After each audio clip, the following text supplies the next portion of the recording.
তো hello students, কেমন আছো? আবার আমরা আমাদের ইনস্টিটিউট থেকে চলে এসেছি। আশা করি সবাই পড়াশোনা করছো, মন দিয়ে পড়াশোনা করছো। আজকে তোমাদের আমরা ফার্মাসিউটিক্সের একটা ছোট্ট টপিকস আলোচনা করব। বাট এটা কিন্তু একটা ভিডিওতে কমপ্লিট হবে না, এটা আমরা মাল্টিপল 2 থেকে 3টা পার্টে কমপ্লিট করব। আজকে হচ্ছে ফার্স্ট পার্ট এবং সেই টপিকসটা হচ্ছে আমাদের আজকে ইমালসান।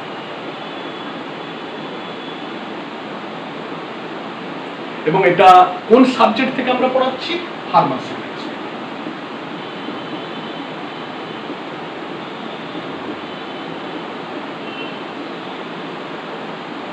সো চলো আমরা শুরু করে দিই।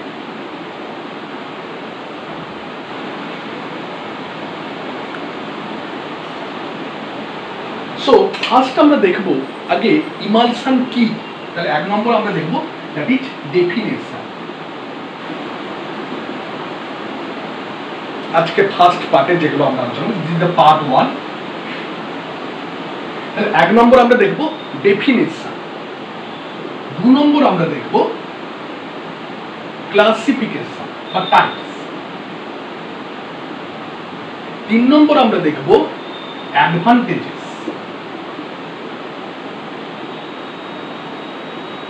4 নম্বর আমরা দেখব ডিসঅ্যাডভান্টেজেস। এটা আমরা পার্ট 1 এ রাখছি। তাহলে পার্ট 1 আমরা কি কি রাখছি? ইমালসানের ডেফিনেশন, টাইপস মানে ক ধরনের ইমালসান, এবং অ্যাডভান্টেজেস এবং কি কি অ্যাডভান্টেজ পাওয়া যায়, এবং ডিসঅ্যাডভান্টেজ কি কি অসুবিধা হয়। এবং তার সঙ্গে আমরা একটা ছোট্ট টপিকস আমরা আলোচনা করব যে ওরাল ইমালসান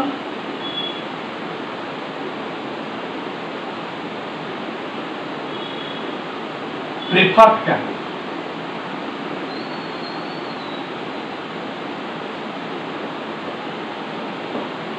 কেন আমরা ওরাল ইমালসান প্রেফার্ড করি।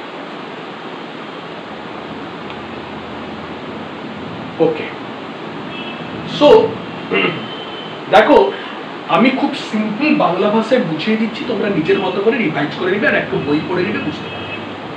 দেখো বেসিক্যালি ইমালসান হচ্ছে, ইমালসান একটা ফর্ম অফ ড্রাগ ডিসপেন্সার। ইমালসান কি?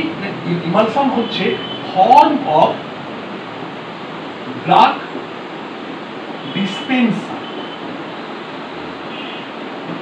মানে কি না, আমি কোন ফর্মে ওষুধটাকে প্রয়োগ করছি, যাকে আমরা বলে থাকি ডোজেস ফর্ম, যাকে আমরা কি বলে থাকি ডোজেস ফর্ম। দেখো দুটো কথা বারংবার বলে দিই, একটা হচ্ছে ডোজ আর একটা হচ্ছে ডোজেস। সো ডোজ মানে কি? ডোজ মানে হচ্ছে মাত্রা, আমি কত পরিমাণে কত মাত্রায় আমি প্রয়োগ করছি ওষুধটাকে, দ্যাট ইজ কল্ড ডোজ।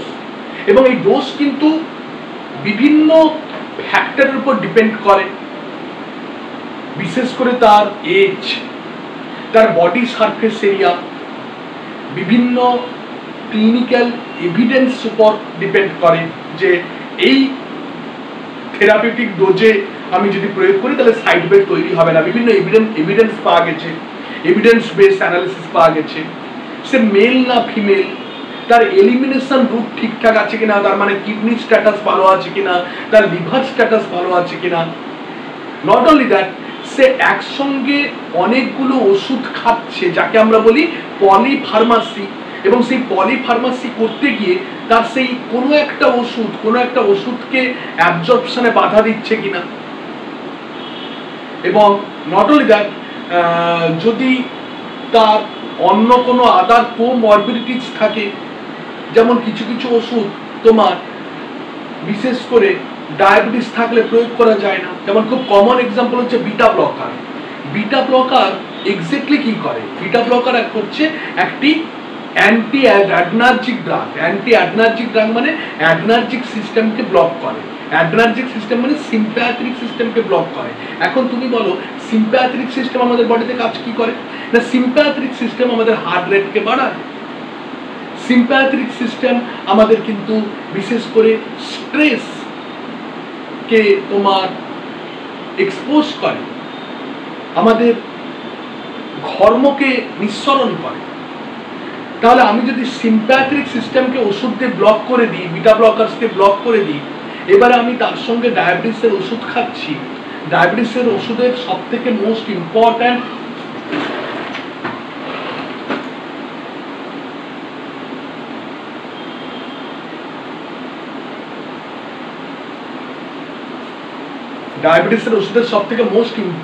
যেটা সাইড ইফেক্ট বা সব থেকে যেটা ভয় থাকতে পারে সেটা হচ্ছে হাইপোগ্লাইসেমিয়া, হঠাৎ করে সুগার ফল হয়ে যাওয়া, এবং সেখান থেকে হাইপোগ্লাইসেমিক কোমা বা হাইপোগ্লাইসেমিক এনক্যাফেলোপ্যাথি হতে পারে।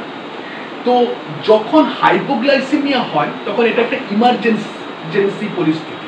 এই ইমার্জেন্সি পরিস্থিতিতে আমাদের কিন্তু ইমার্জেন্সি সিস্টেম অ্যাক্টিভেট হয়, বিশেষ করে সিম্প্যাথেটিক সিস্টেম অ্যাক্টিভেট হয়, এবং তখন অটোমেটিক্যালি রিফ্লেক্স তোমার ট্র্যাকিকার্ডিয়া মানে হার্ট রেট বাড়বে, একটা ডায়াফ্রোসিস, ঘাম হবে, পারস্পিরেশন, সোয়েটিং যাকে বলা হয়, ঘাম হবে।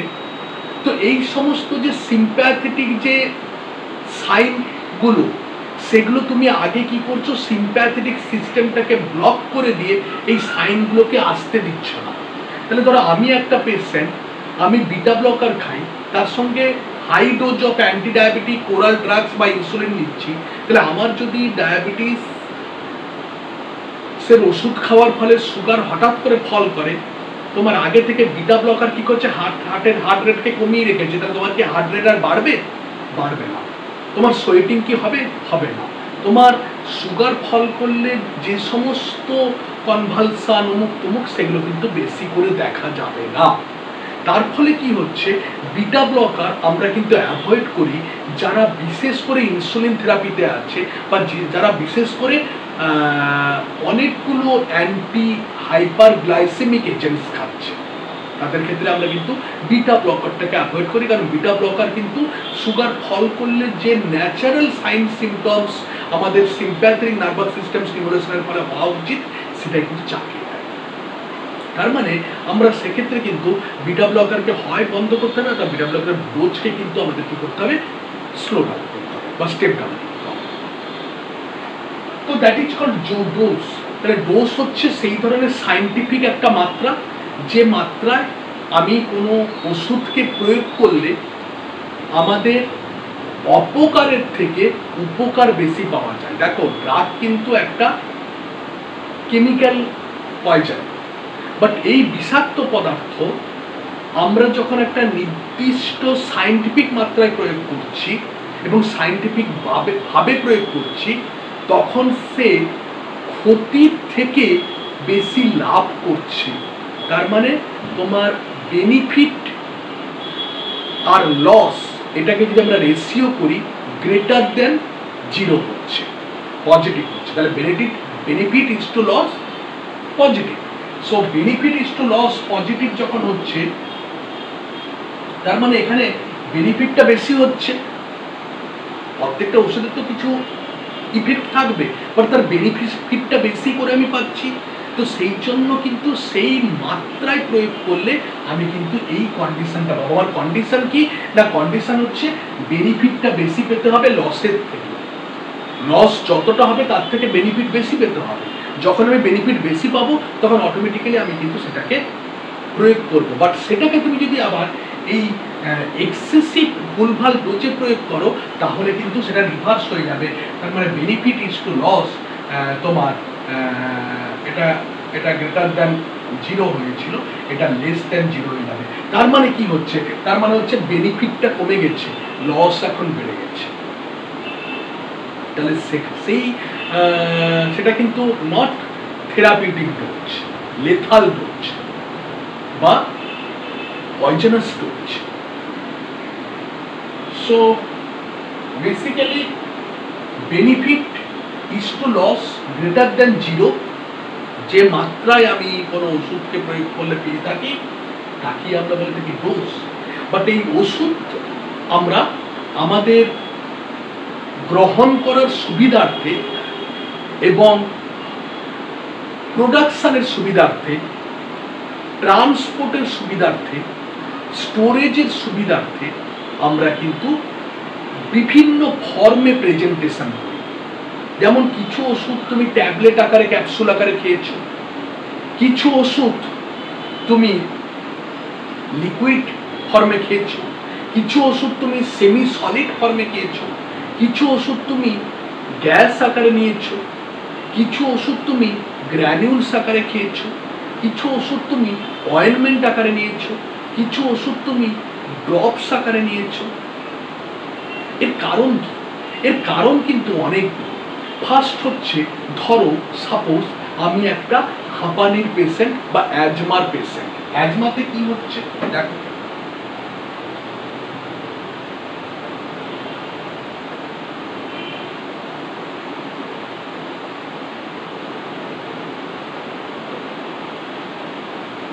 এইটা আমার হচ্ছে ট্র্যাকিয়া, এবং ট্র্যাকিয়া ব্রঙ্কাসে ভাগ হয়েছে, পরে সেটা পরে আরো ছোট ছোট ব্রাঞ্চে ভাগ হয়, এবং সেটা primary bronchus, secondary bronchus, tertiary bronchus, then তোমার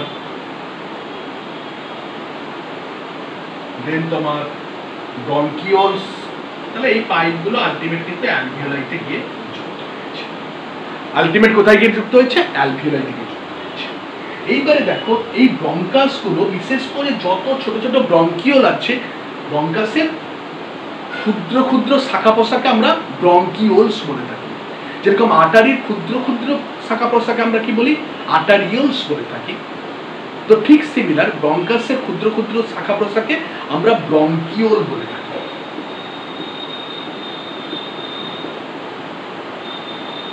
এই ওলস যখন থাকবে তখন কিন্তু ক্ষুদ্র ক্ষুদ্র শাখা প্রশাখা, ক্ষুদ্র ক্ষুদ্র শাখা প্রশাখা।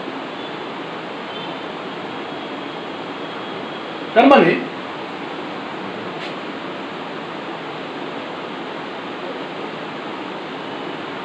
মানে বেসিক্যালি এই যে ক্ষুদ্র ক্ষুদ্র শাখা প্রশাখা, তারা কিন্তু মোর মাস্কিউলার। আটারিতে তুমি দেখবে বড় আটারি, যাকে আমরা লার্জ আটারি, সেগুলো কিন্তু লেস মাস্কিউলার। বাট যত আটারি নিচের দিকে ব্রাঞ্চিং তৈরি হয়, যত আটারি নিচের দিকে ব্রাঞ্চিং তৈরি হয়, ক্ষুদ্র ক্ষুদ্র শাখা প্রশাখা তৈরি হয়, তারা কিন্তু মোর মাস্কিউলার। তার মানে large Attari less muscular, medium size Attari তার থেকে বেশি মাস্কিউলার, স্মল আটারি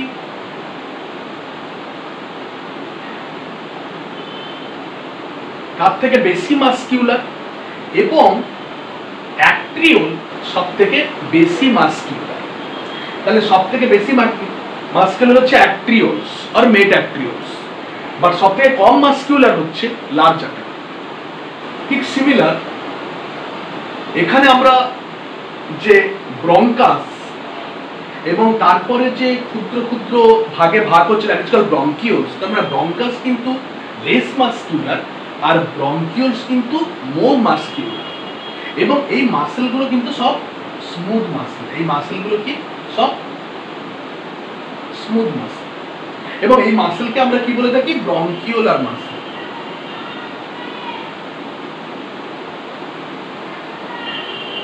ব্রঙ্কিওলার মাসেল। এবং এই মাসেলগুলো যে কোনো ধরনের অত্যাচার হলে, যে কোনো ধরনের অত্যাচার হলে নর্মালি এই ব্রঙ্কিওলার মাসেলগুলো কি করে না? সংকুচিত হয়। তাহলে যে কোনো ধরনের অত্যাচার হলে ব্রঙ্কিওলার মাসেলগুলো কি হয়? সংকুচিত হয়ে যায়।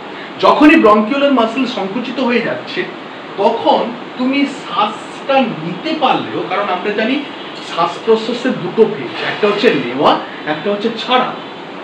নেওয়াটাকে আমরা বলে থাকি ইন্সপিরেশন, ছাড়াটাকে আমরা বলে থাকি এক্সপিরেশন। ইন্সপিরেশন হচ্ছে একটা অ্যাক্টিভ প্রসেস।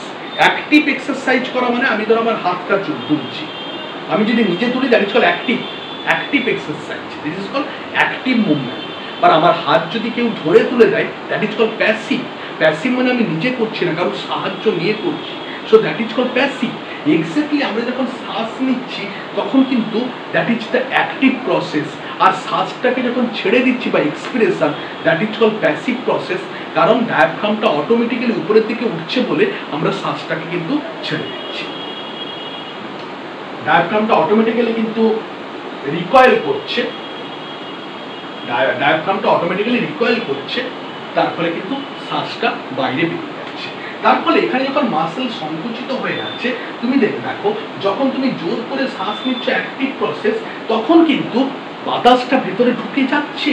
বাট যখন তুমি তোমার কোনো প্রচেষ্টা নেই, এক্সপ্রেশনে তোমার কোনো সাধারণত নর্মাল এক্সপ্রেশনে তোমার কিন্তু সকল কোনো প্রচেষ্টা নেই। তুমি যদি এখন ফোর্সফুল এক্সপ্রেশন করো তাহলে কিছু প্রচেষ্টা রয়েছে, বাট নর্মাল যেটা আমরা বলে থাকি এক্সপ্রেশন নর্মাল মানুষের, তো সেক্ষেত্রে তোমার কোনো প্রচেষ্টা নেই। তার ফলে কিন্তু বাতাসটা অটোমেটিক্যালি বেরাতে গিয়ে কিন্তু আটকে যাচ্ছে। সো দ্যাটস ওয়াই আমরা দেখেছি যে কোনো অবস্ট্রাকটিভ লাং ডিজিজে আমাদের কি হয় না, নর্মালি বাতাস নেয়ার থেকে বাতাস বেরাতে গেলে প্রবলেম তৈরি হয়, এবং সেই বাতাসটা কিন্তু এই চেস্ট ক্যাভিটিতে কিন্তু জমে যায়। সেই বাতাসটা কিন্তু চেস্ট ক্যাভিটিতে জমে যায়। তার ফলে কি হয় না, লাংসকে কম্প্রেশন করে। তাহলে এখানে তো লাংস রয়েছে, লাংসটাকে এখানে যে বাতাস জমে তাহলে বাতাসটা এখানে লাংসকে চাপ দিবে। লাংসকে যখন চাপ দিবে, লাংসটা তখন কি হবে, কম্প্রেস হয়ে যাবে, এবং কম্প্রেস হয়ে গেলে সেটা কিন্তু আর এক্সপ্যান্ড করতে পারবে না, নিঃশ্বাস প্রশ্বাস নিতে পারবে না। That is called pneumothorax. এবং নিউমোথোরাক্সের বিভিন্ন টাইপ আছে, আমি সিম্পল কথায় বলবো নিউমোথোরাক্স। কি বললাম?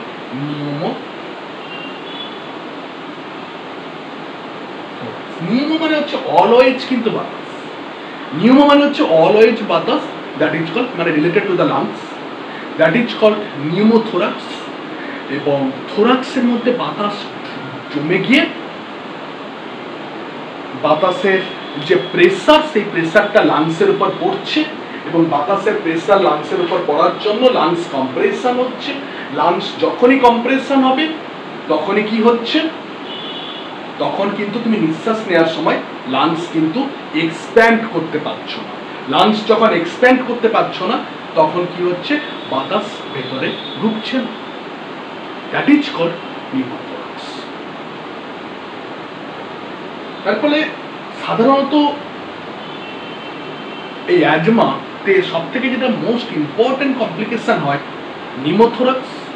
এবং অনেক সময় যেহেতু আমাদের হার্ট থেকে কার্বন ডাইঅক্সাইড যুক্ত রক্ত পরিবাহিত হয়ে লাংসে আসে থ্রু পালমোনারি আর্টারি, প্রত্যেকই পড়েছ, এবং এই পালমোনারি সার্কুলেশনটা না অক্সিজেন ডিমান্ড, অক্সিজেন সাপ্লাই, অ্যালভিওলাইতে অক্সিজেনের প্রেসার, বিভিন্ন আদার কেমিক্যাল ফ্যাক্টর, বিভিন্ন ভাস্কিউলার ফ্যাক্টর, হেমোডাইনামিক ফ্যাক্টর, অনেকগুলো ফ্যাক্টরের উপর ডিপেন্ড করে।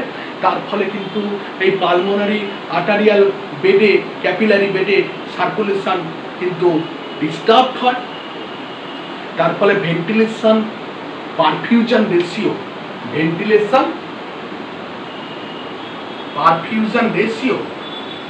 ভিকিউ রেশিও, ভেন্টিলেশন পারফিউশন রেশিও কিন্তু কমে যায়।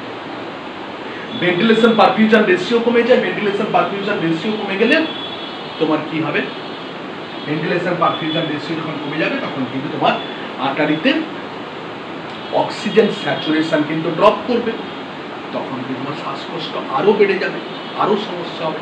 তো বেসিক্যালি কম্প্রেশন কিন্তু প্রচন্ড খারাপ, এবং সেক্ষেত্রে আমরা এই কম্প্রেশনকে আমরা ফার্স্ট ডিকম্প্রেশন করার চেষ্টা করি। সেক্ষেত্রে আমরা তোমার নিডল ডিকম্প্রেশন আমরা করতে পারি। নিডল ডিকম্প্রেশন আমরা অনেক সময় এই chest cavity, this is the chest cavity, এই চেস্ট ক্যাভিটিতে আমরা যদি বাতাস, ধরো একটা সাইকেলের টিউবের মতো আমি যে বাতাস জমে গেছে, আমি প্রপার যদি আমি চেস্ট ক্যাভিটিতে আমি যদি একটা ফুটো করে দিই, তাহলে কি হবে না, হুট করে বাতাসটা কিন্তু দিয়ে কিন্তু এটাকে আমি, যেরকম তোমার টিউব পাংচার হয়ে গেলে বা টিউবে বাতাস হুট করে ফুটো হয়ে গেল, বাতাসটা বেরিয়ে গেল, এবার টিউবে তুমি খাপ লাগিয়ে দাও, সেরকম আমরা গছ লাগিয়ে দিই। সো ডিকম্প্রেশন আমাদের করতে হবে, that is most important. Needle decompression most important, but important needle decompression করার সময় আমাদের কিন্তু অবশ্যই অ্যানাটমিক্যাল ল্যান্ডমার্কগুলো প্রপারলি প্রয়োগ করতে হয়, অথবা যদি আমাদের হসপিটাল সেক্টর থাকে তাহলে সেক্ষেত্রে আমরা ইউএসজি গাইডেড নিডল ডিকম্প্রেশন করতে পারি। বাট নিডল ডিকম্প্রেশনের কিছু ল্যান্ডমার্ক রয়েছে, আমরা সেটা আনপ্লেন করার সময় করি। তাহলে এই যে অ্যাজমা, এই অ্যাজমা প্রচন্ড একটা কষ্টদায়ক একটা ব্যাপার, বা যে কোনো তোমার অবস্ট্রাকটিভ লাং ডিজিজ একটা কিন্তু কষ্টদায়ক ব্যাপার। তো আমরা সেখানে কি করি না, আমরা সেখানে এই যে এখানে বন্ধ হয়ে আছে due to various problem due to various factor, সেটা কেমিক্যাল ফ্যাক্টর, মেকানিক্যাল ফ্যাক্টর, বিভিন্ন আদার ইমিউনোলজিক্যাল ফ্যাক্টর, ইনফ্লামেশন হচ্ছে, তো সেগুলোকে এ করার জন্য আমরা স্টেরয়েড প্রয়োগ করি। আর কিছু ব্রঙ্কোডাইলেটর প্রয়োগ করি। এখন জানো আমরা স্টেরয়েড আমরা প্রত্যেকে আতঙ্কিত হয়ে পড়ি, আবার স্টেরয়েড দিতে হবে, স্টেরয়েড তো প্রচুর সাইড এফেক্ট আছে। ইয়েস, স্টেরয়েডের সিস্টেমিক সাইড এফেক্ট প্রচুর। তার মধ্যে মোস্ট ইম্পর্ট্যান্ট ওবেসিটি বাড়ানো, মোস্ট ইম্পর্ট্যান্ট ওয়াটার এবং সল্ট রিটেনশন করে, কি করে না আমাদের ব্লাড প্রেশার বাড়ায়, ব্লাড প্রেশার থেকে হার্ট অ্যাটাক, স্ট্রোক এগুলো হওয়ার চান্স বাড়ে। মোস্ট ইম্পর্ট্যান্ট অনেক সময় স্টেরয়েড আমাদের ডায়াবেটিস বাড়ায়, তো তার ফলে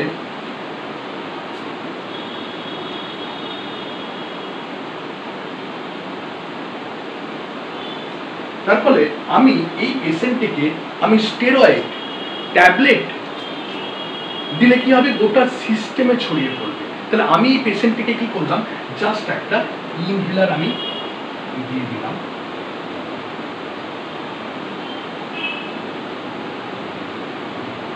যেখানে আমরা এই স্টেরয়েড পার্টিকেলস গুলো খুব মাইক্রো ডোজে আমরা কি করলাম না গ্যাসের মধ্যে কম্প্রেস করে ঢুকিয়ে দিলাম, যাকে আমরা এরোসল বলে থাকি, যাকে আমরা কি বলে থাকি এরোসল। এবারে যখন সে ইনহেলারটাকে পাপ করছে, তখন এখানে কম্প্রেশন তৈরি হচ্ছে, সব কম্প্রেসিভ ফোর্স একটা তৈরি হচ্ছে। কম্প্রেসিভ ফোর্সে আমার এই এরোসলিক মেডিকেশন গুলো আমার কিন্তু সহজে রেসপিরেটরি ট্র্যাক্টে, বিশেষ করে আপার রেসপিরেটরি ট্র্যাক্টে ঢুকে যাচ্ছে। আমরা অনেক সময় প্রেসার ব্যবহার করি যাতে আরো ফোর্সফুল কম্প্রেসিভ ফোর্স তৈরি হয়। তাহলে এই স্টেরয়েড জাতীয় ওষুধটা যদি আমি সিস্টেমিক ব্যবহার করতাম, তাহলে সে কি করতো না ডায়াবেটিস বাড়াতো, সে কিন্তু ব্লাড প্রেসার বাড়াতো, সে কি করতো না সে বেসিক্যালি হাইপারটেনশন বাড়াতো, সে আরো অনেক ক্ষতি করত। বাট এখানে আমি লোকাল অ্যাপ্লাই করার ফলে তাহলে সুবিধা কি হচ্ছে, তাই স্টেরয়েড কিন্তু ইনফ্লামেশনটাকে কমিয়ে এই রাস্তাটাকে অনেকটা প্রসারিত করে দিল। সেকেন্ড হচ্ছে এখান থেকে অতটা বেশি আমাদের বডিতে অ্যাবসর্ব হয় না, খুব মাইনিউট অ্যাবসর্ব হয়, অতটা বেশি করে সিস্টেমিক অ্যাবজর্পশন ঘটে না। যেমন লোকাল অ্যাপ্লিকেশন করলে সরাসরি লোকালি ড্রাগটাকে প্রয়োগ করলে বেশি ইফেক্টিভ হলো। নাহলে আমি যে ট্যাবলেট আকারে খেতাম, সে প্রথমে ইন্টেস্টাইনে যেত, সেখান থেকে অ্যাবসর্ব হতো, লিভারে আসতো, হার্টে যেত, লাংসে যেত, লাংস থেকে আবার হার্টে আসতো, হার্ট থেকে আবার রক্তে মিশতো, দিয়ে কিন্তু অল্প অল্প করে আমার অভিষ্ট জায়গায় আসতো। বাট আমি কি করলাম, এখানে ডিরেক্টলি মুখের মাধ্যমে প্রয়োগ করে আমি ব্রঙ্কাসের মধ্যে ঢুকে একদম ব্রঙ্কিওলসই টার্গেট করলাম।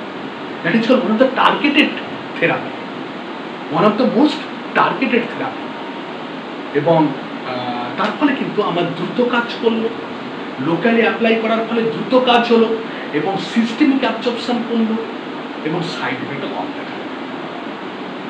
নেক্সট আমি না ব্রঙ্কোডাইলেটরের মধ্যে মোস্ট ইম্পর্টেন্ট বিটা-2 অ্যাগনিস্ট। তার মধ্যে মোস্ট ইম্পর্টেন্ট ধরে নাও সালবুটামল।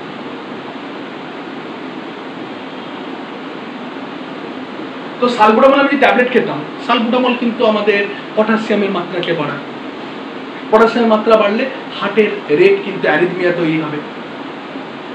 আমি তার তুলনায় কি করলাম, সালবুটামল আমি এরোসল আকারে প্রয়োগ করলাম, তারপরে লোকাল অ্যাপ্লাই করা হচ্ছে, অনেক বেশি ইফেক্টিভ হচ্ছে কম সময়ের মধ্যে, এবং সিস্টেমিক অ্যাবজর্পশন কম হচ্ছে, সাইড এফেক্ট কম হচ্ছে। এই যে বিভিন্ন টাইপের আমি ড্রাগকে প্রয়োগ করলাম, ধরো একটা বাচ্চা ট্যাবলেট গিলতে পারবে, আবার অনেকের ক্ষেত্রে সোয়ালোইং রিফ্লেক্স চলে যায়, পোস্ট স্ট্রোক পেশেন্ট বা আদার বিভিন্ন মাল্টিপল স্ক্লেরোসিস পেশেন্টের ক্ষেত্রে আমাদের এই যে গেলা, এই যে সোয়ালো হচ্ছে একটা সেন্ট্রাল নার্ভাস সিস্টেম রেগুলেটেড একটা অ্যাক্টিভিটি। সো আমাদের মাল্টিপল স্ক্লেরোসিস প্রধানত সেন্ট্রাল নার্ভাস সিস্টেমকে অ্যাফেক্ট করে, তারপর আমাদের এই সোয়ালোইং রিফ্লেক্স চলে যায়। নট অনলি দ্যাট, যাদের কিন্তু অনেক বয়স হয়ে গেছে, বিশেষ করে যারা নিউরো ডিজেনারেটিভ ডিসঅর্ডারে ভুগছে, অ্যালজাইমার, মুখ, এদের ক্ষেত্রে কিন্তু গিলার ক্যাপাসিটি চলে যায়। তাদের ক্ষেত্রে যদি আমি ট্যাবলেট দিই, সেটা কিন্তু বারবার করে কিন্তু গলায় আটকে যাবে, অ্যাসপিরেশন হতে পারে। তার তুলনায় তাদের ক্ষেত্রে আমি ট্যাবলেট বা লিকুইড মুখের মাধ্যমে না দিয়ে আমি কোনো একটা মলম দিয়ে দিলাম,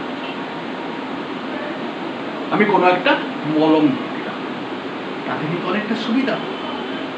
তার মানে আমি একটা ওষুধকে বিভিন্ন ফর্মে পেশেন্টের কন্ডিশনের সঙ্গে সামঞ্জস্য রেখে, পেশেন্টের চয়েসের সঙ্গে সামঞ্জস্য রেখে, পেশেন্টের ক্ষমতার সঙ্গে সামঞ্জস্য রেখে, পেশেন্টের অসুখের সম্পর্কে সঙ্গে সামঞ্জস্য রেখে।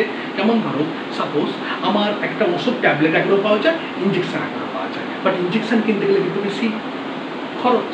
তাহলে আমি সেটা ট্যাবলেট আকারে কিনলে আমার কিন্তু খরচ হবে, তাহলে ইকোনমিক সামঞ্জস্য রেখে আমি ওরাল ড্রাগসটা দিলাম। তারপর ধরো সাপোজ ধরো একটা পেশেন্টের প্রচণ্ড ইমার্জেন্সি, সেখানে আমি ট্যাবলেট দিলে কিন্তু সে লিভারে আসবে, লিভারে ফাস্ট মেটাবলিজম হওয়ার চান্স বেশি আছে, তাহলে আমি ওকে ইমার্জেন্সির জন্য আমি রক্তে সরাসরি মিশিয়ে দিলাম। তাহলে রক্তে যদি সরাসরি মিশিয়ে দিই, তাহলে সেক্ষেত্রে কি হচ্ছে না, সেক্ষেত্রে দ্রুত অ্যাক্টিভেট হচ্ছে, তাহলে সেটা কিন্তু পেশেন্টের নিড, পেশেন্টের চয়েস না। আমি ওরাল ট্যাবলেট আমি দিতে পারি না, আমার দিতে অসুবিধা হয়, আমাকে বরঞ্চ লিকুইড দিয়ে দেন, তো সে কোনো একটা সাসপেনশন বা ইমালসান, একটা কোনো লিকুইড দিয়ে দিল, ওরাল ইমালসান দিয়ে দিল। অথবা অনেক সময় আমি ট্যাবলেট খাবো না, আমার গায়ে মাখার কিছু ইমালসান দিয়ে দিল, ব্যাস আমরা কিছু ইমালসান জাতীয় আমরা ওষুধ দিয়ে দিলাম, সো তাদের সুবিধা কি হচ্ছে, তাহলে পেশেন্টের চয়েস। নট অনলি দ্যাট, আমরা ট্রান্সপোর্ট করতে সুবিধা, ওরাল ট্যাবলেটকে ট্রান্সপোর্ট করতে খুব সুবিধা, যে কোনো জায়গায় তুমি নিয়ে যেতে পারবে, সিসি ভেঙে যাওয়ার ক্ষমতা সুবিধা, সিসি ভেঙে যাবে না, লিকুইড গেলে সিসি ভেঙে যেতে পারে, তারপর তোমার নষ্ট হয়ে যেতে পারে, বা ট্যাবলেট তুমি একটা ব্যাগের মধ্যে ঢুকিয়ে চলে যেতে পারো। স্টোরেজ করতে সুবিধা, একটা সিসিকে স্টোর করা, একটা ট্যাবলেটকে স্টোর করার মধ্যে অনেক পার্থক্য রয়েছে, স্টোরেজ করতে সুবিধা। তো এইসব সুবিধা পাওয়ার জন্য ইভিন আমাদের বিভিন্ন চয়েস থাকে, যে ট্যাবলেট একটু কম দাম, মলম একটু বেশি দাম, লোকাল অ্যাপ্লিকেবল যে সমস্ত ড্রাগ সেগুলো কিন্তু একটু বেশি দাম। তার ফলে যার একটু অর্থনৈতিক ক্ষমতা কম বা যে যেরকম চয়েস করছে, ডাক্তারবাবুর চয়েস, বিভিন্ন কারণে কিন্তু আমরা মাল্টিপল অপশান রেখেছি ড্রাগ প্রেজেন্টেশনে বা ড্রাগ ডিসপেন্সারে। কোন ফর্মে প্রেজেন্ট করা হচ্ছে আমরা মাল্টিপল অপশান রেখেছি, এবং সেই অপশানগুলো আমরা ইচ্ছে করে কিছুটা রাখি আর কিছু বাধ্য করে রাখি, কিছু ফ্যাক্টরের উপর ডিপেন্ড করে আর কিছু চয়েসের উপর ডিপেন্ড করে। সেই যে বিভিন্ন ফর্ম, তাকে আমরা various form of the drug, তাকে আমরা বলে থাকি ডোজেস। তাহলে ডোজ আর ডোজেস কিন্তু বোঝালে চলবে না। সেরকম একটা ডোজেস ফর্ম হচ্ছে ইমালসান। আমরা এই ডোজেস ফর্মকে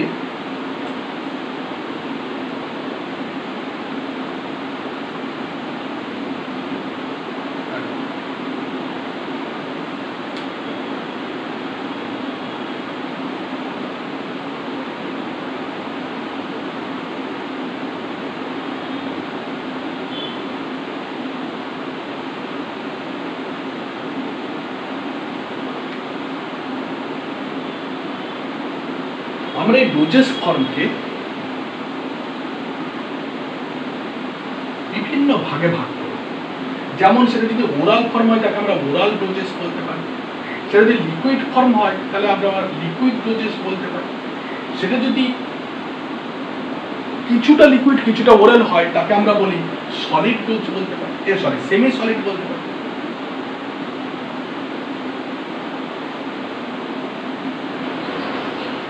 আর সেটা যদি গ্যাসিয়াস হয় তাকে আমরা গ্যাসিয়াস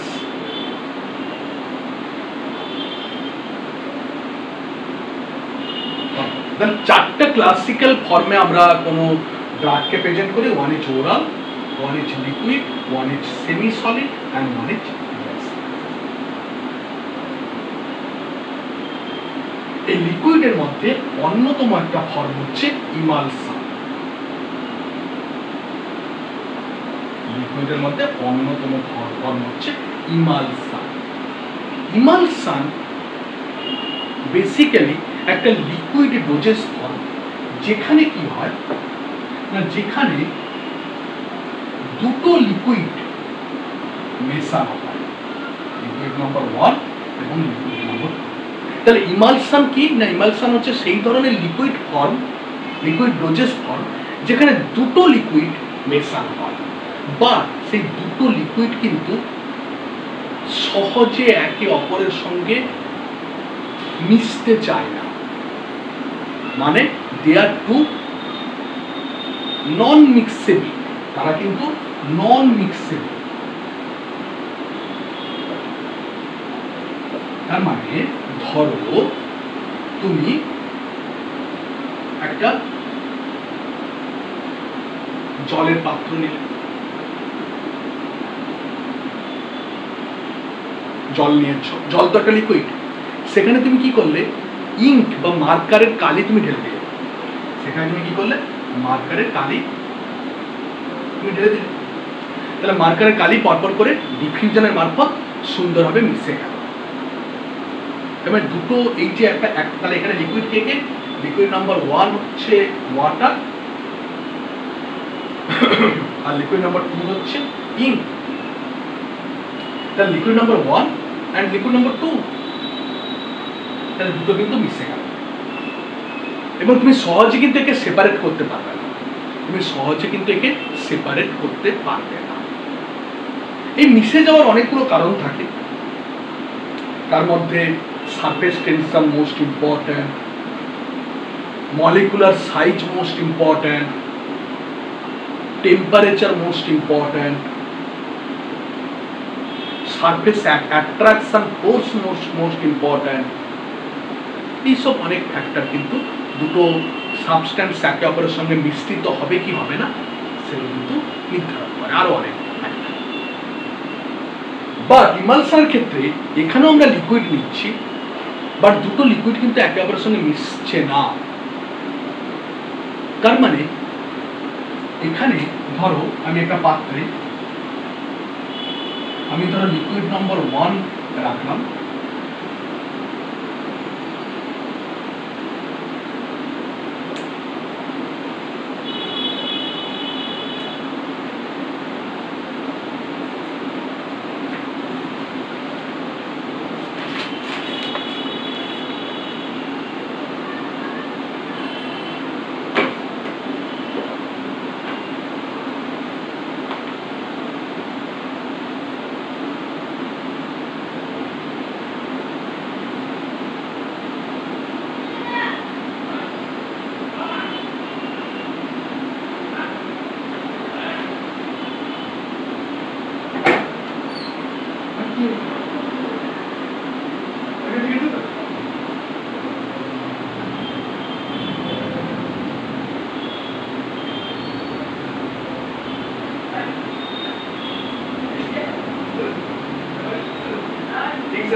সো আমি লিকুইড নাম্বার 1 দেখেছি, দ্যাট ইজ ধরো জল। এবারে আমি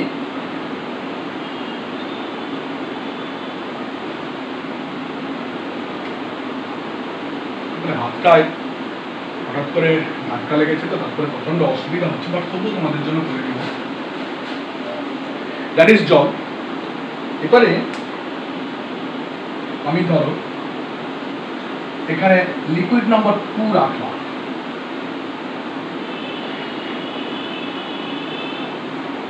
এবং এটা অয়েল, তেল। এবারে বলো তেল আর জল কখনো মিশ খাবে? কখনো মিশ খাবে না। তার মানে তুমি দেখতে পাচ্ছ যে এই জায়গাটায় নিচে জল আছে, উপরে তেল আছে, এবং বেসিক্যালি তেল এবং জলের মধ্যে একটা ক্লিয়ার ডিস্টিংশন বা পৃথকীকরণ তুমি করতে পারছো, একটা বরাদ দেখতে পাচ্ছ, যেটা হচ্ছে অয়েল এবং ওয়াটার বরাদ। তাহলে ইমালশন হচ্ছে সেই ধরনের একটা liquid doses form of the drug, একটা ওষুধের লিকুইড ফর্ম, যেটা কিন্তু লিকুইড হলেও সেটার মধ্যে যে দুটো লিকুইড আছে সেই লিকুইড কিন্তু মিক্সেবল লিকুইড নয়, নন মিক্সেবল লিকুইড। নন মিক্সেবল লিকুইডের ফলে তুমি দেখতে পাচ্ছ এখানে দুটো লিকুইড ফেজ তৈরি হয়েছে। একটা হচ্ছে L1 ফেজ, যাকে আমরা ফেজ 1 বলতে পারি, আর একটা হচ্ছে L2 ফেজ, যাকে আমরা বলতে পারি ফেজ 2। দেখো দুটো ফেজ, দিস ইজ দ্য জলের ফেজ আর দিস ইজ দ্য তেলের ফেজ। তাহলে জল এবং তেলের দুটো ফেজ তৈরি হয়েছে। তাহলে জল এবং তেলের যখন দুটো ফেজ তৈরি হয়েছে, দ্যাট ইজ ফেজ 1 আর ফেজ 2। তাহলে দুটো ফেজ যখন তৈরি হয় তাকে আমরা বলে থাকি বাইফেজি। তাকে আমরা কি বলে থাকি? বাইফেজি। তাকে আমরা কি বলে থাকি? বাইফেজি।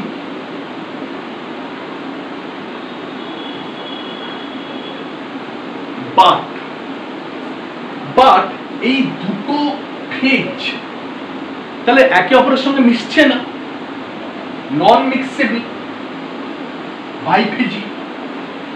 তাহলে নন মিক্সেবল যদি হয় তাহলে তারা তো সহজে সেপারেটেড হয়ে যাবে, তাহলে তারা সহজে সেপারেটেড হয়ে যাবে। তাহলে সেক্ষেত্রে তাদের স্টেবিলাইজেশনের জন্য একটা প্রবলেম হতে পারে। ধরো আমার হাতটা বাঁধা আছে, তারপরে আমি জামা সহজে পরতে পারছি না, জামার বোতাম লাগাতে পারছি, তাহলে জামাটা স্টেবল আকারে আছে না ইনস্টেবল আকারে আছে? এবার জামাটা সহজে খুলে যাবে না খুলবে না? জামাটা সহজে খুলে যাবে, that is called unstable phase. তাহলে দেখো এখানে দেখো একটা ইনস্টেবল ফেজ তৈরি হলো। এখানে কি হলো? একটা ইনস্টেবল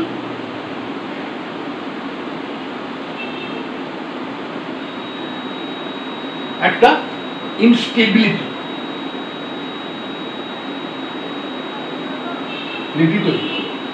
তাহলে এই ইনস্টেবিলিটিটাকে আমি কি করে স্টেবল করব? না, আমি এখানে কিছু বাইর থেকে সাবস্টেন্স মিশিয়ে দিলাম, বাইর থেকে কিছু সাবস্টেন্স মিশিয়ে দিলাম, যে সাবস্টেন্সগুলো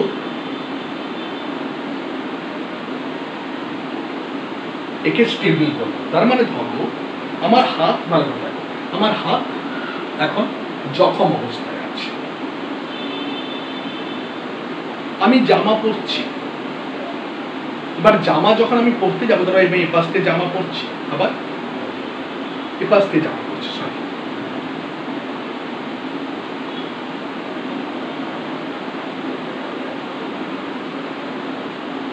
আমি এপাশ থেকে জামা পরছি, বাট এপাশে আমি জামা পরতে পারিনি, দেখো হাঁটা।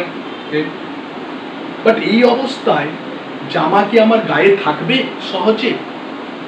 সহজে থাকবে না, কারণ কি? এটা ইনস্টেবল স্টেট। আমি কি করলাম? জোর করে বোতামগুলো, বাটনগুলো আমি লাগিয়ে রেখেছি বলে কিন্তু জামাটা আমার গায়ে থাকছে, নাহলে কিন্তু জামাটা খুলে পড়ে যেত। তার মানে বেসিক্যালি এই বটন বা বোতামগুলো কিন্তু স্টেবিলিটি দিচ্ছে। ঠিক সিমিলার এখানেও আমি কিছু বটন বা বোতাম লাগাচ্ছি, তারপরে কি হচ্ছে? এই দুটো ইনস্টেবল নন মিক্সেবল লিকুইড ফেজকে বাইন্ড করছে, যুক্ত করছে, দিয়ে কি করছে? একটা স্টেবল লিকুইডে কনভার্ট করছে, দিয়ে কি করছে? একটা স্টেবল লিকুইডে। তারপরে ইনস্টেবিলিটিটা কমিয়ে দিচ্ছে। তাহলে যে সমস্ত সাবস্টেন্সগুলো এই বোতামের মতো কাজ করে বা বাইন্ড করতে সাহায্য করে, তাদেরকে আমরা বলে থাকি ইমালসিফাইং এজেন্ট। তাদেরকে আমরা কি বলে থাকি? Emulsifying fine agents.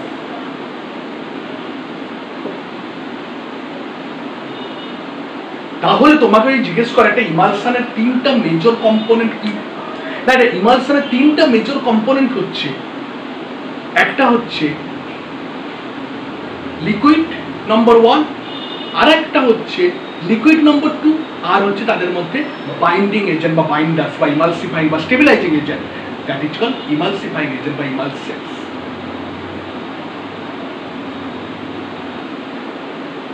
ধরো আমার বডি, শরীর, দ্যাট ইজ লিকুইড নম্বর 1। ধরো আমার জামা, দ্যাট ইজ লিকুইড নম্বর 2। আমার জামার সঙ্গে আমার বডি কখনোই একসাথে স্টেবল থাকতে পারবে না, জামা খুলে যাবে, বাট তাদেরকে বাইন্ড করে রেখে কে রেখেছে? That is bottom. Because this two are separable phases. My body is separated from this shirt. My shirt is also separated from my body. So they are not mixable part. They are separable part. So when there are two separable parts, they are not stabilizing. They are not stable.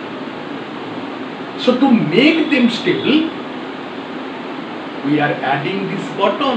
এবং এই বোতাম কি করছে? আমার জামাকে বডির সঙ্গে stable রাখছে।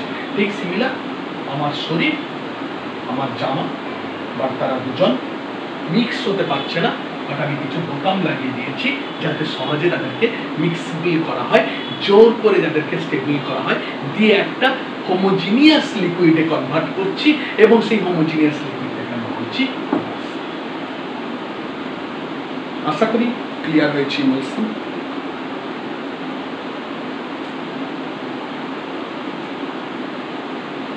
So next আমরা চলে যাব ইমালশনের টাইপ।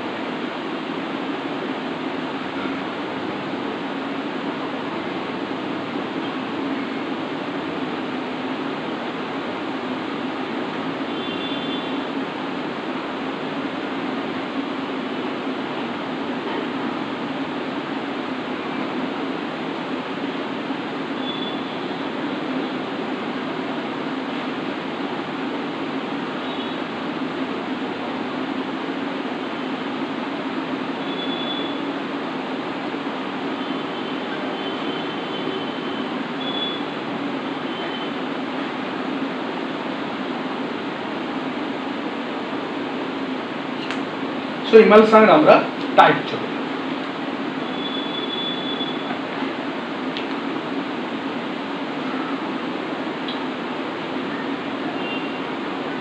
সো আমরা ক্লাসিক্যালি ইমালশনকে আমরা দুটো টাইপে ভাগ করতে পারি। অ্যাকচুয়ালি অনেক ভ্যারাইটি আছে, বাট ক্লাসিক্যালি দুটো টাইপ।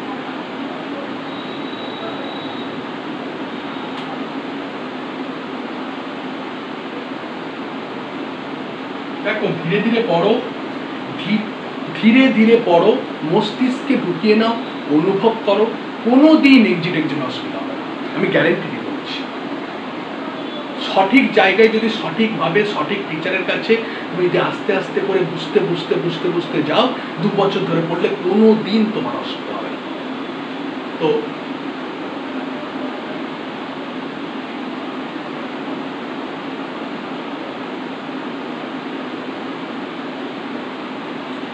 এটা একটা টাইপ, আরেকটা টাইপ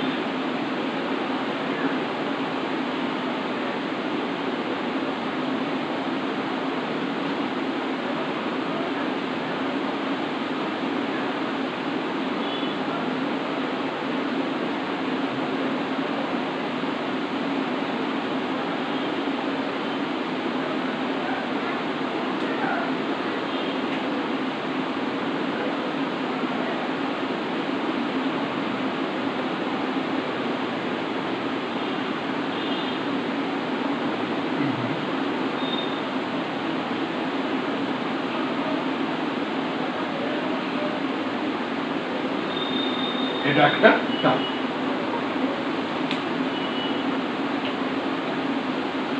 আমি কালোটাকে বললাম ওয়াটার,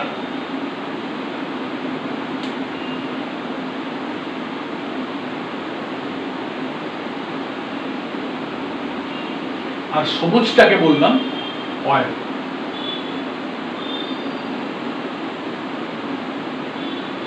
কালোটাকে আমরা কি বললাম ওয়াটার, আর সবুজটাকে বললাম অয়েল।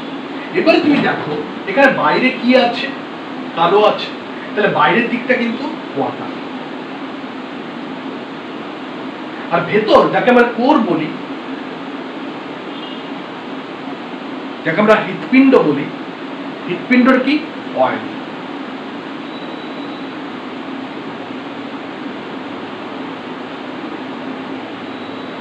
তাহলে বাইরের দিকে যে পার্টটা আছে সেটা হচ্ছে ওয়াটার, আর কোর যে পার্ট বা ইনার পার্টটা তাকে আমরা বলি অয়েল।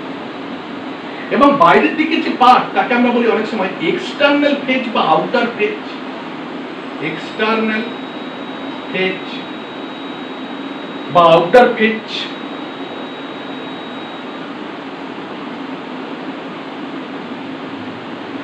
আর ভেতরে যে পার্ট অয়েল তাকে আমরা বলি ইন্টারনাল ফেজ और इनर फेज বা কোর।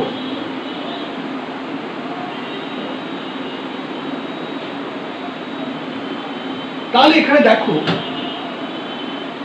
যেন মনে হচ্ছে তেলটা জলের মধ্যে চোবানো আছে, যে তেলটাকে জলের মধ্যে ডোবানো আছে, চোবানো আছে, বাঁধা আছে, মাঝখানে তোমার তেল, চারদিকে জল, চারদিকে জল, মাঝখানে স্থল, লাইক আইলেটস এর মতো।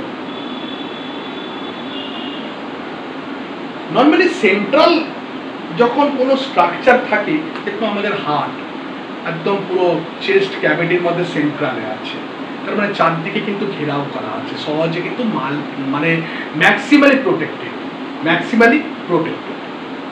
তাহলে যখনই তোমার তেলটা জলের মাঝখানে থাকছে তখন তাকে আমরা বলছি oil in water.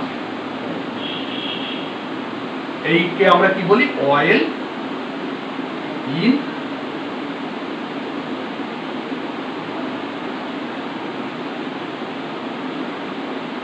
Water, oil in water. এবং এর আরেকটি নাম আমরা এরকম লিখে থাকি ও ডবল। দেখো অয়েল আর ওটা আগে আসছে, লাস্টে কে থাকছে ওয়াটার, সো দ্যাটস ও ডবলটা আমরা নিচে রেখেছি। তাহলে যখন কোনো ইমালশন, কোনো ওষুধের গায়ে ও ডব্লিউ লেখা থাকবে তখন বেসিক্যালি সেটা অয়েল ইন ওয়াটার। তার মানে ওয়াটারটা এক্সটার্নাল ফেজ বা আউটার ফেজ এবং অয়েলটা ইন্টারনাল ফেজ। এই আউটার ফেজ বা এক্সটার্নাল ফেজ কে বলা হয় ডিসপারশন ফেজ। কি বলা হয় ডিসপারশন। ডিসপারশন মানে যে কিন্তু চুবিয়ে দেয়, ডিসপার্সড মানে ডুবে যাওয়া, যেটা ডুবে গেছে, আর ডিসপারশন মানে যেখানে ডুবে গেছে। তাহলে ডিসপারশন ফেজ তোমাকে যদি অনেক সময় বলে, ডিসপারশন ফেজ ধরো ধানের চারাগুলো, ছোট ছোট গাছের চারাগুলো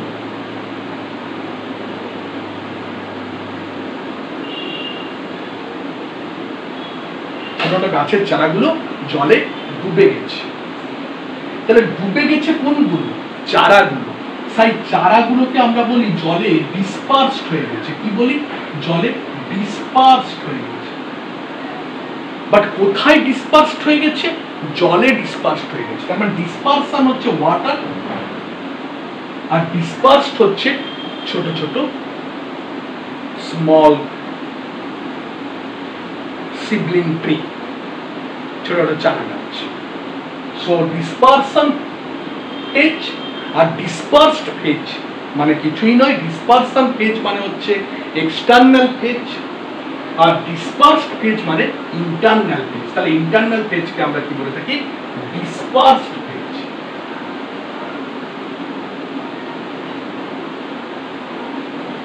তাহলে ইন্টারনাল বা কোর ফেজকে আমরা ডিসপার্সড ফেজ বলে থাকি আর এক্সটার্নাল ফেজকে আমরা ডিসপারশন ফেজ আমরা বলে থাকি।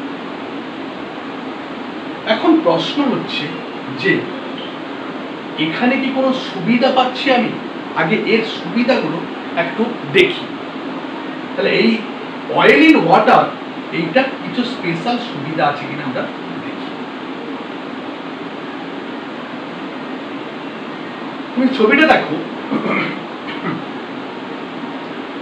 সেন্ট্রাল লোকেশনে বা প্রচন্ড প্রোটেক্টেড লোকেশনে কে আছে?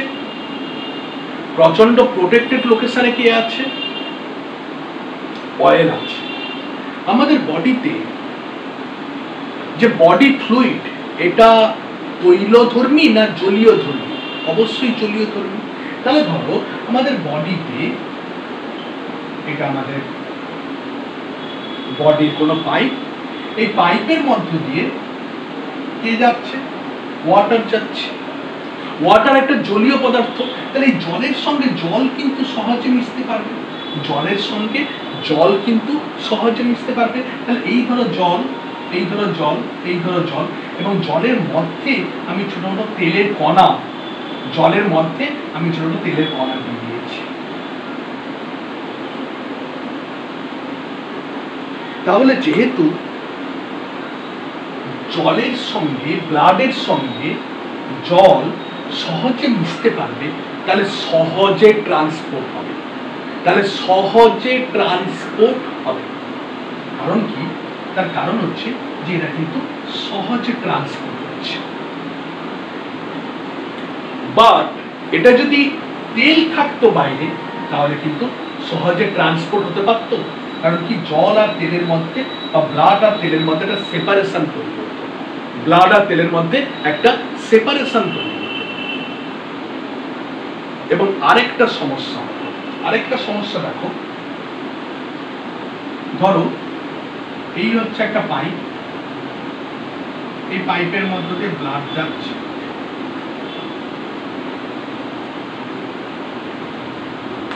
আমি কি করলাম? বাইরেরটা তেল রাখলাম, বাইরেরটা তেল রাখলাম, আর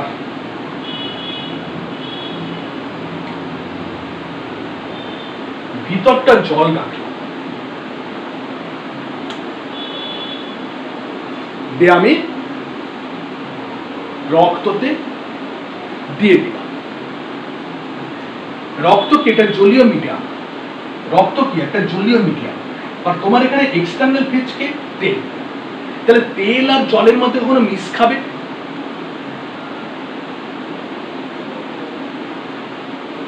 তেল আর জলের মধ্যে কোনো মিশ খাবে না? মিশ খাবে না। বাট এখানে দেখো, জল জলের সঙ্গে মিশ খেয়ে যাচ্ছে। এখানে কি হচ্ছে? জল জলের সঙ্গে মিশ খেয়ে যাচ্ছে, বাট এখানে কিন্তু জল তেলের সঙ্গে মিশ খাচ্ছে না। তার ফলে এখানে একটা পার্টিশন তৈরি হচ্ছে, লিকুইড অয়েল পার্টিশন তৈরি হচ্ছে। তাহলে কোনো একটা সাবস্টেন্স আরেকটা সাবস্টেন্সের সঙ্গে যদি প্রপারলি মিশে যায়, সেখানে একটা টার্ম আছে পার্টিশন কোএফিসিয়েন্ট। তাহলে এখানে সেই পার্টিশন তৈরি হচ্ছে বেশি করে। তাহলে পার্টিশন যদি বেশি করে তৈরি হবে, তাহলে এই তৈল মলিকুলগুলো রক্তের মধ্যে এরকম ভেসে থাকবে। গ্লোবিউলার তৈল মলিকুলগুলো রক্তের মধ্যে এরকম ভেসে থাকবে, রক্তের মধ্যে এরকম ভাসতে ভাসতে ভাসতে ভাসতে যাবে, রক্তের মধ্যে এরকম ভাসতে ভাসতে ভাসতে ভাসতে যাবে।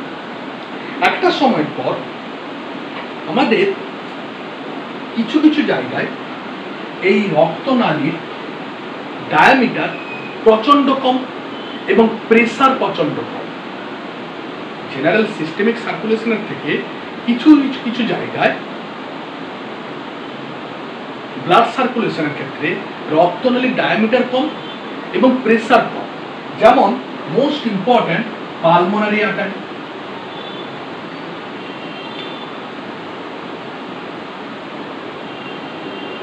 Most important pulmonary artery. এবং এই পালমোনারি আর্টারি রক্তের মাধ্যমে পরিবাহিত হয়ে ভাসতে ভাসতে সারা জায়গায় পরিবাহিত হচ্ছে। তার মধ্যে পালমোনারি আর্টারিতে যখন এই তৈল মলিকুলগুলো প্রবেশ করবে তখন তারা কি করবে, স্পেস তো কম, প্রেসারও কম, তারপরে কি হচ্ছে তৈল মলিকুলগুলো এখানে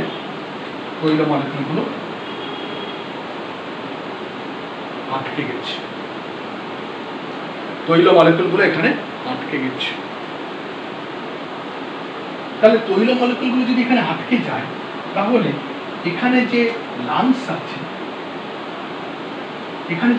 আছে সেই লাংসের মধ্যে ব্লাড আসতে পারবে? লাংসের মধ্যে যদি ব্লাড না আসে তাহলে কার্বন ডাই অক্সাইড লাংস থেকে বেরাতে পারবে না। এই ধরনের আটকে যাওয়ার ঘটনাকে আমরা বলে থাকি এমবলি। এই ধরনের আটকে যাওয়ার ঘটনাকে আমরা কি বলে থাকি? এমবলি বা এমবলিজম।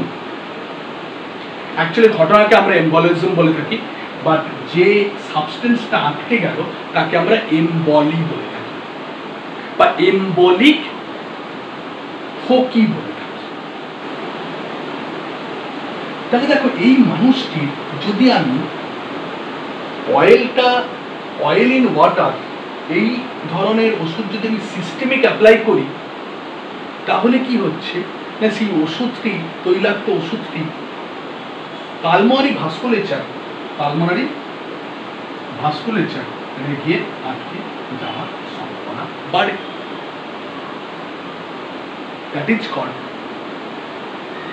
ড্রাগ এম্বলি বা ড্রাগ এম্বলিজম বা oil embolism. That is called drug embolism or oil embolism. But এই ড্রাগে অয়েল ফেজ রয়েছে বলে একে আমরা অয়েল এম্বোলিজম বললাম, কারণ যেহেতু এটা ড্রাগ তারপরে আমরা ড্রাগ এম্বোলিজম। তার ফলে যদি আমি এই অয়েল মানে তোমার ওয়াটার ইন অয়েল, এটা কি, এটা বাইরে কি আছে? বাইরে আছে অয়েল, আর ভেতরে কি আছে? ভেতরে আছে ওয়াটার। তাহলে ডিসপারশন ফেজ হচ্ছে অয়েল বা এক্সটার্নাল ফেজ হচ্ছে অয়েল, আর ইন্টারনাল ফেজ বা ডিসপার্সড ফেজ হচ্ছে ওয়াটার। তাহলে ডিসপারশন ফেজ এবং ডিসপার্স ফেজ এখানে রয়েছে এবং এইটার নাম কি? ওয়াটার ইন অয়েল ফর্ম, যাকে আমরা HO ফর্ম বলে থাকি, যাকে আমরা কি বলে থাকি? HO form. তাহলে HO ফর্ম আমি যদি সিস্টেমিক প্রয়োগ করি তাহলে কিন্তু অয়েল এম্বোলিজম বা ড্রাগ অয়েল এম্বোলিজমের মতো সমস্যা ঘটতে পারে। বাট আমি যদি OW ফর্ম আমি যদি সিস্টেমিক প্রয়োগ করি তাহলে কিন্তু এই সমস্যাটা হচ্ছে না। কারণ কি, OW ফর্মে বাইরে কি আছে? ওয়াটার। দেখো, ওয়াটার সহজে কিন্তু ব্লাডের সঙ্গে মিশে যাচ্ছে, কোনো অবস্ট্রাকশন তৈরি হবে না, that is most important. Second point হচ্ছে, নর্মালি আমরা যে তেলগুলো ব্যবহার করি, ক্যাস্টর অয়েল বা বিভিন্ন আদার অয়েল ব্যবহার করি, ওই তেলগুলো কিন্তু খুব একটা ভালো স্বাদের নয়। তাহলে নর্মালি আমরা যে অয়েল পেস্টটা ব্যবহার করি সেটা কিন্তু অতটা ভালো স্বাদের নয়, ভালো খেতে নয়। তাহলে ডিটেস্টেড মানে ভালো স্বাদের নয়, ডিটেস্টেড মানে ভালো স্বাদের নয়, ডিটেস্টেড মানে ভালো স্বাদের নয়।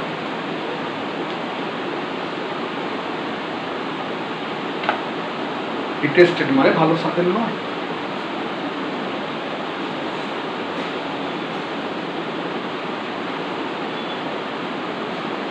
তাহলে সেই ডিটেস্টেড অয়েল এবং সেটা দুর্গন্ধ যুক্ত, অয়েলের একটা পার্টিকুলার গন্ধ থাকে, তাহলে ম্যাল অর্ডার,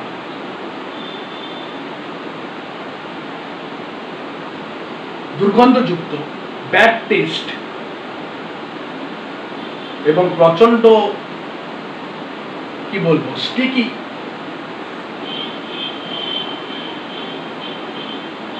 তাহলে আমি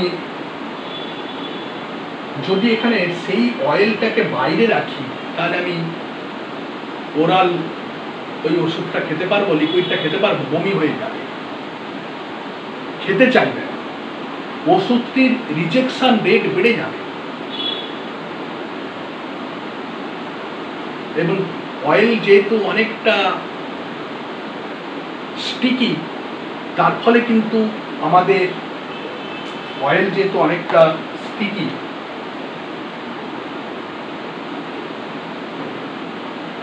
তার ফলে কিন্তু আমাদের মুখে, ঠোঁটে, দাঁতে, বাক্যাল মিউকোসা, টাঙ্গে, এই সমস্ত জায়গায় কিন্তু প্রচুর লেগে থাকে।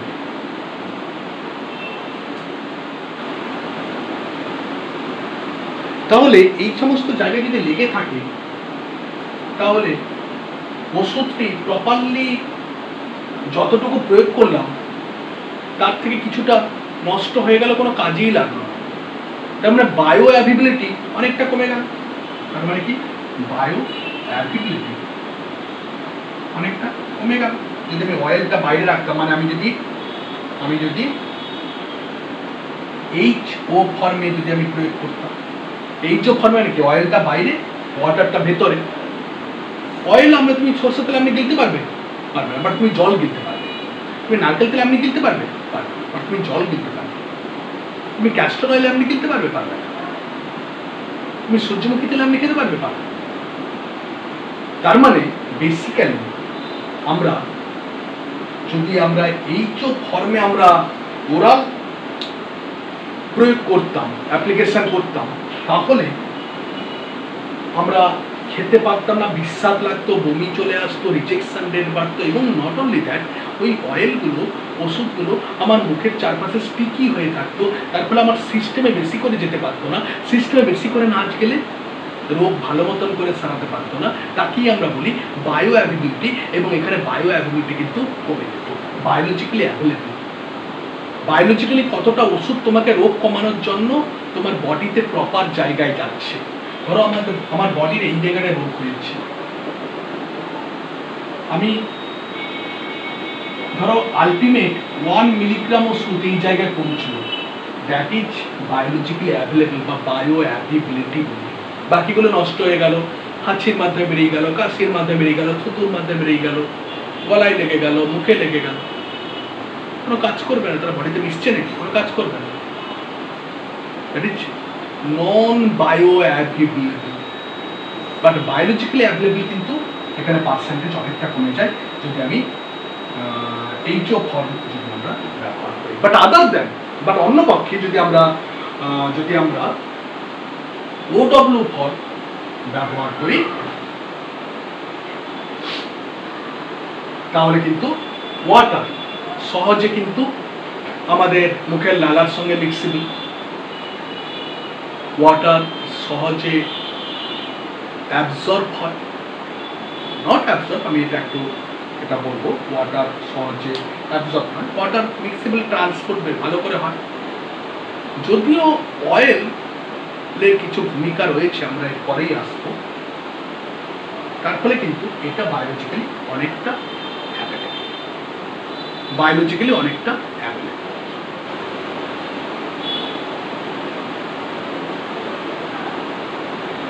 এবং এদের ভলিউম অফ ডিস্ট্রিবিউশন বেশি, ভলিউম অফ ডিস্ট্রিবিউশন কম। এরা কিন্তু আবার অ্যাডিপোজ টিস্যুতে অনেকক্ষণ জমে থাকে, তারপরে টক্সিসিটি বেশি হয়, কারণ ফ্যাটের সঙ্গে যুক্ত হবে।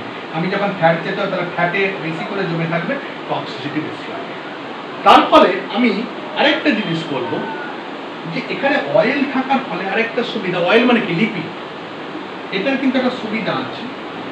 লিপিড আমি যখন মুখের মাধ্যমে খাবো, আমাদের যে বাক্যাল মিউকোসা বা সাবলিঙ্গুয়াল যে পার্ট, এখানে কিন্তু লিপিড বাইলেয়ার আছে এবং সহজে কিন্তু সেই লিপিডটাই ক্রস করে দ্রুত অ্যাকশন করে। তার ফলে এরা কিন্তু কম্পারেটিভলি এর থেকে একটু র্যাপিড অ্যাকশন ঘটাতে পারে। বাট ওই টেস্ট এগুলো খারাপ, তার ফলে কিন্তু আমরা বেশি প্রেফারেবল করি না।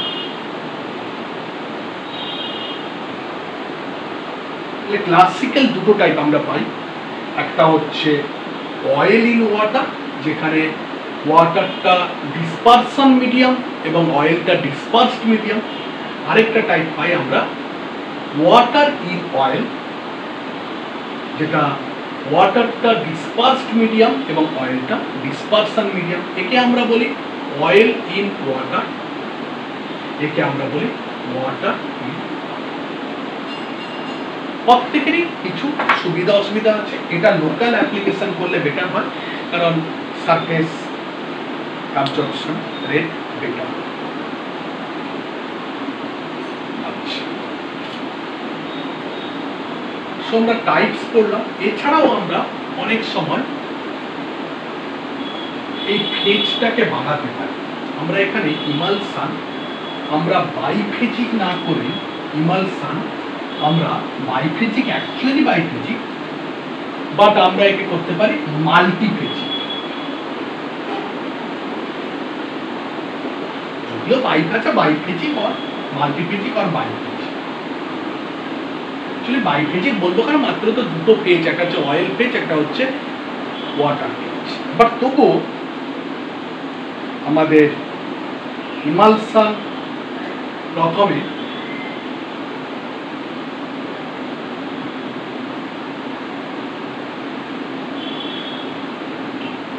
আমরা কি করলাম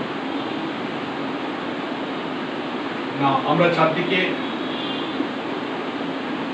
ওয়াটার রেখেছি, তার মাঝখানে আমরা অয়েল রেখেছি। এই ফর্মটাকে আমরা কি বলেছি? এই ফর্মটাকে আমরা OW ফর্ম বলেছি, অয়েল ইন ওয়াটার। বাট আমরা কি করেছি না, আমরা এরপরে আবার একটা অয়েল দিয়েছি।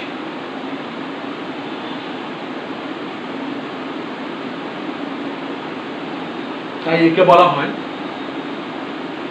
Oil in water in oil form. যেটা বাইফেজিক, বাট এখানে ট্রাইফেজ দেখাচ্ছে, বাট তবু আমি বাইফেজিকই বলবো, কারণ দুটোই তো ফেজ। আমি ওয়াটার বাড়াই কি অয়েল বাড়াই কোনো যায় আসে না, দুটোই ফেজ। ট্রাইফেজিক না, মাল্টিফেজিক না করে আমি বাইফেজিক বলবো।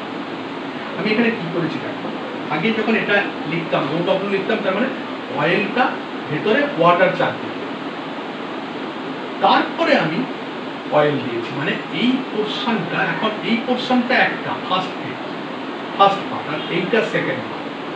তার মানে ফার্স্ট পার্টটা ভেতরে, সেকেন্ড পার্টটা বাইরে। তাহলে OW মানে একদম ভেতরে অয়েল আছে, তারপরে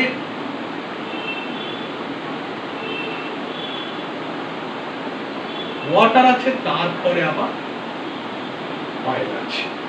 তার মানে ওয়াটার দুটো অয়েল লেয়ারের মধ্যে স্যান্ডউইচড হয়ে আছে। তাহলে এখানে কি হচ্ছে, water is sandwiched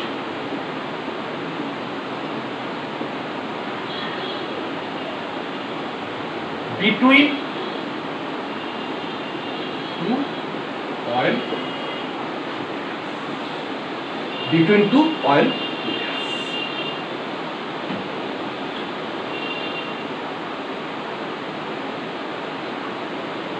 Just opposite form, that is WOW form. তাহলে ওয়াটার ভেতরে অয়েল, তাহলে এখানে কি হচ্ছে, তুমি ভেতরে ওয়াটার আঁকো, বাইরে অয়েল দাও, বাইরে আবার ওয়াটার দাও। তার মানে এইটা ফার্স্ট ফর্ম ধরে না, আর এইটা সেকেন্ড ফর্ম ধরে না। তার মানে সেকেন্ড ফর্মটা বাইরে ওয়াটার, ভেতরে oil in, sorry water in. তার মানে এখানে কে আছে, oil is sandwiched between two water layers. তাহলে এখানে কে হচ্ছে, এখানে হচ্ছে অয়েল ইজ স্যান্ডউইচড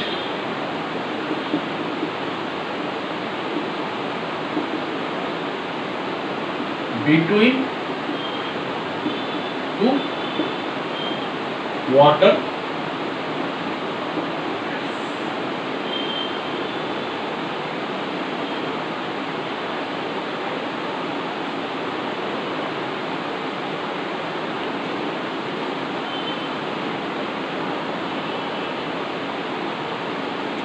ক্লিয়ার হয়েছে? সো these are the types.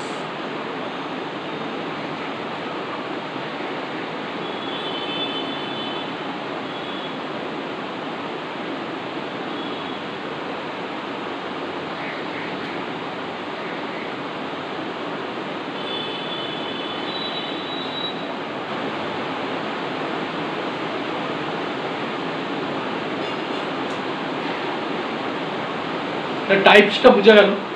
তাহলে টাইপসটা বেসিক্যালি তোমার কিন্তু আমরা টাইপস বিভিন্ন আকারের পেয়ে থাকি।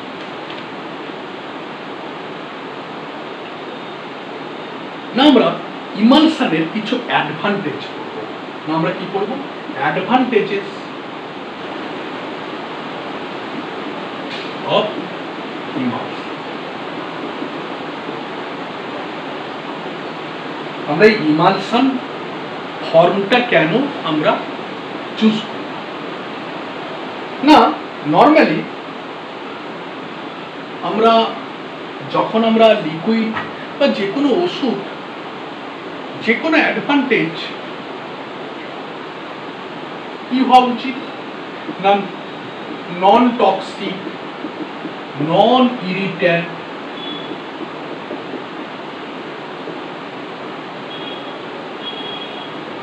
নন ইট্রাজেনিক,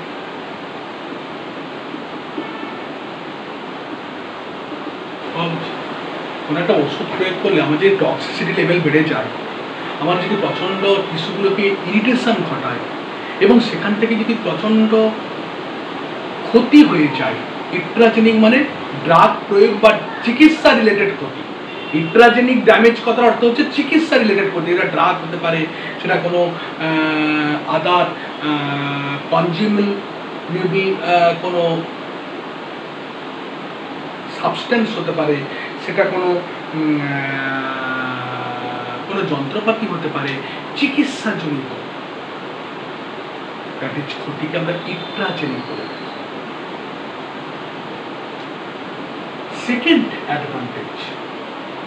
সেকেন্ড অ্যাডভান্টেজ কি হওয়া উচিত না, এই অয়েল ইন ওয়াটার এর আরেকটা অ্যাডভান্টেজ আছে।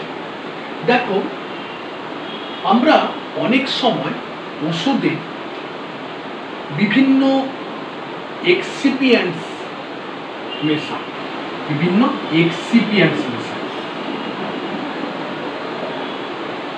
এক্সিপিয়েন্টস হচ্ছে ওষুধের মাদার মলিকিউল ছাড়াও ওষুধের মধ্যে যে অতিরিক্ত সাবস্টেন্সগুলো মেশানো হয় তাকে আমরা ড্রাগ অ্যাডিটিভস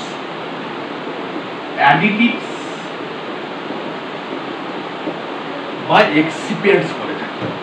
অ্যাডিশন মানে কি? অতিরিক্ত মেশানো। অনেক সময় কিছু ওষুধে আমরা কি করি, কিছু সুইটেনিং এজেন্ট মিশিয়ে দিই মিষ্টি লাগার জন্য।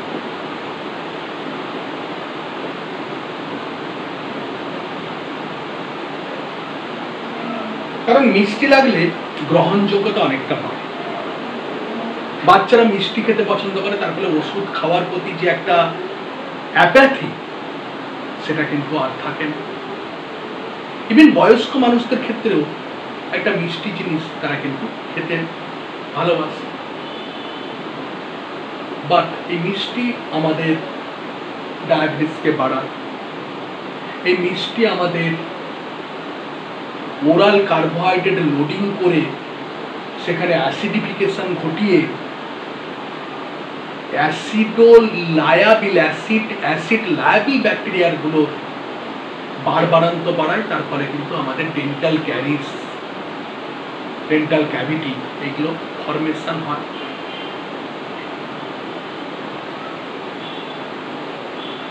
তো সুইটেনিং এজেন্ট আমরা ব্যবহার করি, অনেক সময় আমরা ফ্লেভারিং এজেন্ট ব্যবহার করি।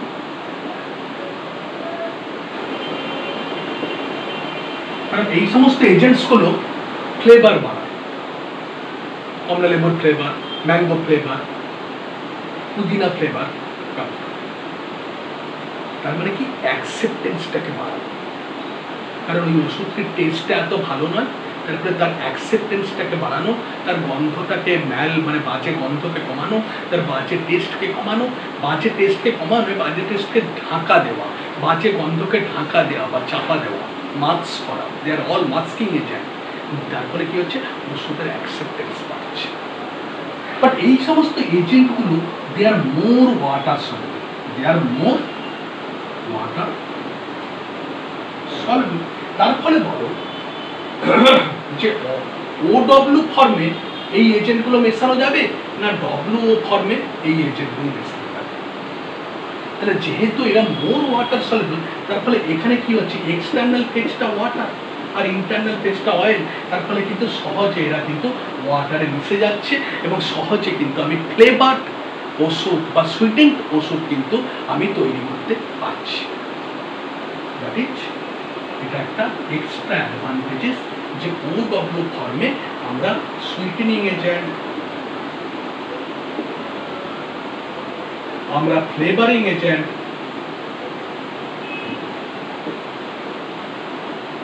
ইজিলি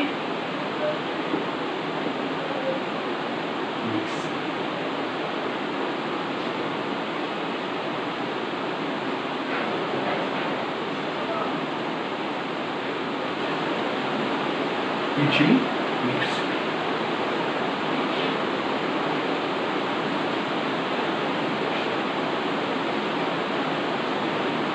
অ্যাকচুয়ালি OW ফর্মে ভেতরে এরকম ফ্যাট গ্লোবিউলার ফর্মগুলো থাকে আর ওয়াটার ড্রপলেটস গুলো চারদিকে ঘেরা থাকে, ওয়াটার ড্রপলেটস গুলো চারদিকে ঘেরা থাকে।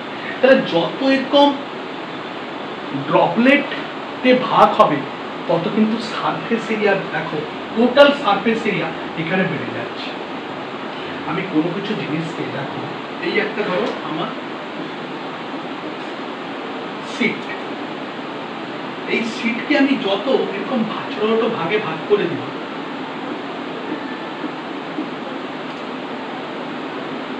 তাহলে এর সারফেস এরিয়া অনেকটা বেড়ে যাচ্ছে আগের তুলনায়। তাহলে যখনই সারফেস এরিয়া বাড়বে, টোটাল সারফেস এরিয়া বাড়বে, তখন কিন্তু ম্যাক্সিমাম কিন্তু অ্যাবজর্পশন হবে, তখন কিন্তু ম্যাক্সিমাম অ্যাবজর্পশন হবে। দ্যাট ইজ অলসো একটা important advantage.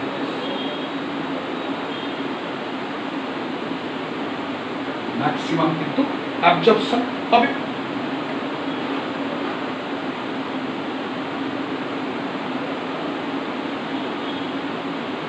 OW form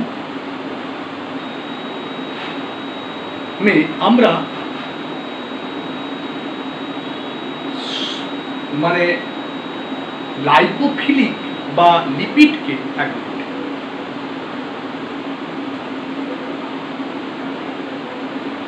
hello বলো,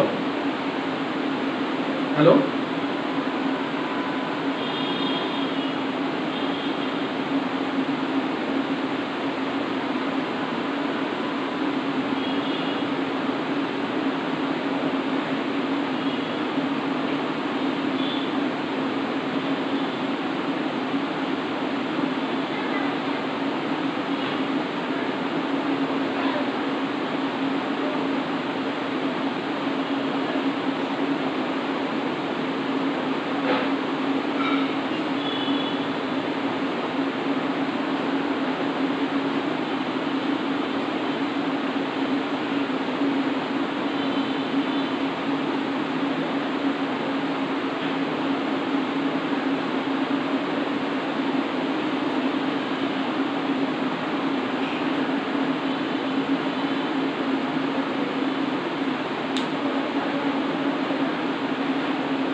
বডি সারফেস এরিয়া বেড়ে যাচ্ছে।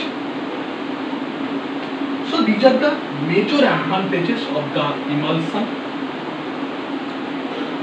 তো আজকে আমরা এইখানেই শেষ করব, ডিসঅ্যাডভান্টেজটা আমরা নেক্সট পার্টে আসবো। লেন্দি হবে, প্রত্যেকটা টপিকস কিন্তু প্রচন্ড লেন্দি হবে, 1 ঘন্টা 1.5 ঘন্টা করে ভিডিও হবে। অবশ্যই ভালো মতন করে পড়াশোনা করো, স্টেপ বাই স্টেপ বোঝার চেষ্টা করো, অনুভব করার চেষ্টা করো। অনুভব করলে তুমি আমার পাঠ্য বইটা একবার পড়ে নিলেই পেয়ে যাবে, তেমন কিছু না। যেটা এখন পরের দিন সেটা বই পড়ে নিবে, অনেকটাই প্রিপারেশন কিন্তু একদম বুঝে বুঝে করতে হবে। শুধুমাত্র কয়েকটা বাজার চলতি এমসিকিউ সলভ করে এক্সিট এক্সামে করা যাবে না। এমসিকিউ সলভ তো অবশ্যই করবে, বাট আগে বোঝো সাবজেক্টটা, সাবজেক্ট থেকেই কোশ্চেন আসবে। সো তারা দেরি নয়, যারা ডিপ্লোমা ইন ফার্মাসি 2024-এ এখনো সঠিকভাবে ভর্তি হতে পারোনি, মনে করছো একটা সঠিক জায়গায় সঠিকভাবে ভর্তি হয়ে নলেজ অ্যাকসেপ্ট করে এক চান্সই এক্সিট এক্সাম ক্র্যাক করবো এবং দ্বিতীয় নম্বর হচ্ছে একটা কমপ্লিট ফার্মাসিস্ট হব, তারা কিন্তু সহজে আর দেরি না করে এই নাম্বারে যোগাযোগ করো। আমরা এখানে প্রত্যেকটা টপিকস পড়াই, তুমি একবার ক্লাসে পড়তে পারবে। প্রত্যেকটা টপিকস আমরা সম্পূর্ণ বাংলা ভাষায় বুঝাই, ইংলিশে লিখিয়ে দিই, আবার পুনরায় বাংলায় ডিসকাস করে তোমার সুবিধার্থে ইউটিউবে দিয়ে দিই। তার ফলে 1000 বার তুমি প্র্যাকটিস করতে পারবে, সাবজেক্টটা বা টপিকসটা সম্পর্কে একটা নলেজ তৈরি করতে পারবে।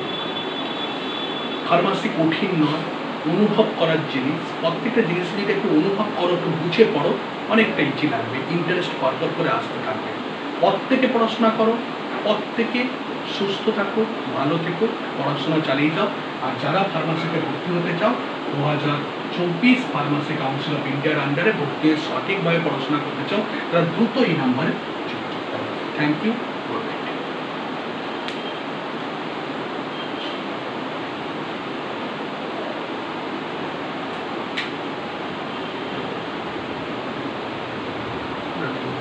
পাগলা টাগলা আছে।